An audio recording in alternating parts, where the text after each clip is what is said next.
Hi, my name's Phil. I like talking about politics, and in this video I like to discuss the sudden news that Caroline Lucas, the only Green Party MP, is to step down at the next election. This came as something as a surprise to me anyway, but I'd like to consider what it might mean for her Brighton seat. But first, if you'd like to be notified of daily news and politics, please subscribe to the channel.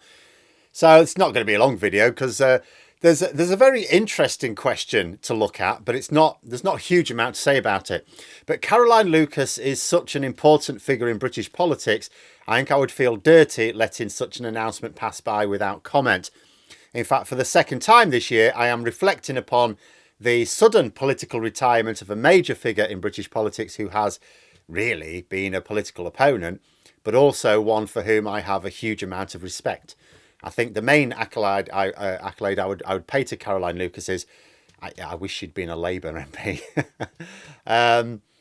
She was also the person I thought Jeremy Corbyn should have supported as Prime Minister of the Government of National Unity, which was very much on the cards in 2019 when Boris Johnson was elected leader of the Conservative Party. Had this happened, we would have avoided Brexit. We would have killed off Johnson's prime ministerial career before it even began. Alas, it was not to be. Lucas's stated reason for stepping down is that she feels she can't dedicate enough time as an MP to champion environmental causes. Now, unlike when Nicola Sturgeon stepped down, I see no reason here to seriously doubt the reasoning. It may not be entirely true. There may be something else, that she's hiding. But as far as I can tell, there's nothing really to suggest that. More may emerge later, we will see. But it does mean an interesting focus on Brighton next year. Now, I'll be honest, no idea what would happen.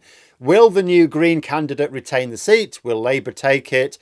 There is evidence for either outcome, but I don't think there's really anything conclusive.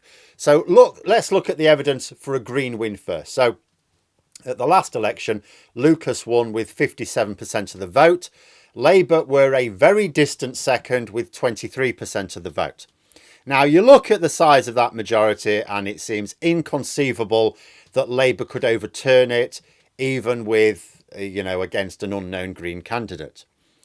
Even the MRP polling shows the Green Party winning it very, very easily, by an even larger margin, in fact. Although it shows Labour would gain vote share, it shows so too with the Green Party.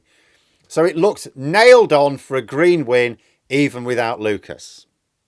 But hold on a minute, because there are other things to consider. First of all, Lucas is an absolute giant of a political figure.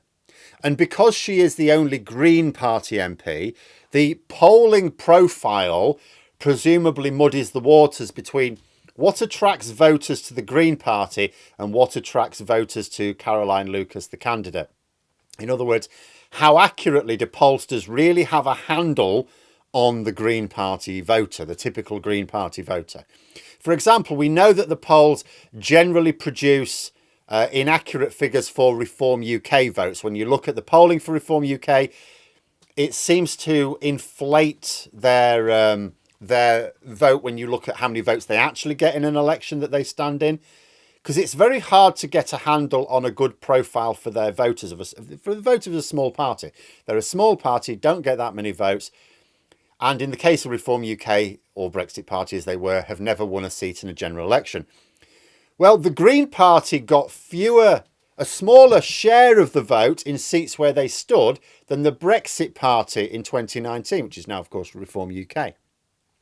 So it's likely that polls have the same difficulty in producing a really good handle on the Green Party. So it doesn't matter for the accuracy of seat wins, which is the main purpose of MRP polling. It's like, how is this vote share intention going to translate into seats won? It doesn't affect that because the Greens always win Brighton, or have done since 2010, and only ever win Brighton. But how much was down to the party and how much down to Lucas, we don't really know. Lucas is the only person who's ever won that seat for the Green Party. So it might well be that although the Green majority looks huge, it's really a Caroline Lucas majority, in which case Labour, who held the seat during their last period in government, have a realistic shot. Then we have the local election results from this year. The Green Party across the whole of Brighton lost 13 seats and Labour gained 18. And even if you drill down to the particular parts where Caroline Lucas's constituency is centred, Labour have done much better than the Greens. Labour have a clear majority over the Greens. Now, it's often the case that local election swings from one party to another are reflected in vote share swings at the following general election. So there is strong evidence that Labour could well credibly target Brighton again. We might see a general election next year, which for the first time since before 2010 sees 0 Green Party MPs being returned to Parliament. And finally, I'll just return to the point I made earlier about being minded to trust Lucas's stated reason for stepping down. Might she be stepping down because her seat is vulnerable? Maybe, but I don't think so. So yes, there was a huge swing from the Greens to Labour in the local elections, but it could be argued that the Green Party did not run an effective campaign or put up the best candidates. In fact, the behaviour of some of the Green Party candidates when they lost was so childish, you maybe think to yourself, maybe they didn't put their best up there. Lucas's majority is absolutely huge. I don't think she will have been easily beaten at all. I really don't think she would have been beaten at all. I think she would have almost certainly won. And even if not, so let's say there was suddenly this big tide towards Labour in the general election. There's absolutely no compelling evidence that she would not have at least been able to make a serious fight of it next year. Should we say that?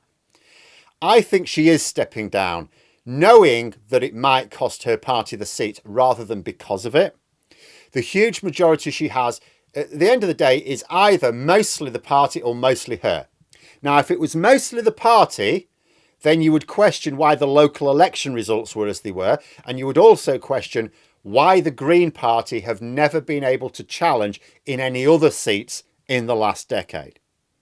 If it's mostly Lucas, and I think it is, then there's no reason to suppose that the local election results would have done much other than eat into her absolutely massive majority a bit, but still keep it intact. But there we are. Those are my thoughts. Let me know yours in the comments below. Hope you found the video interesting. If you did, please click the like button. And if you'd like to support the channel further, the join button for memberships. And until next time, I'll see you later.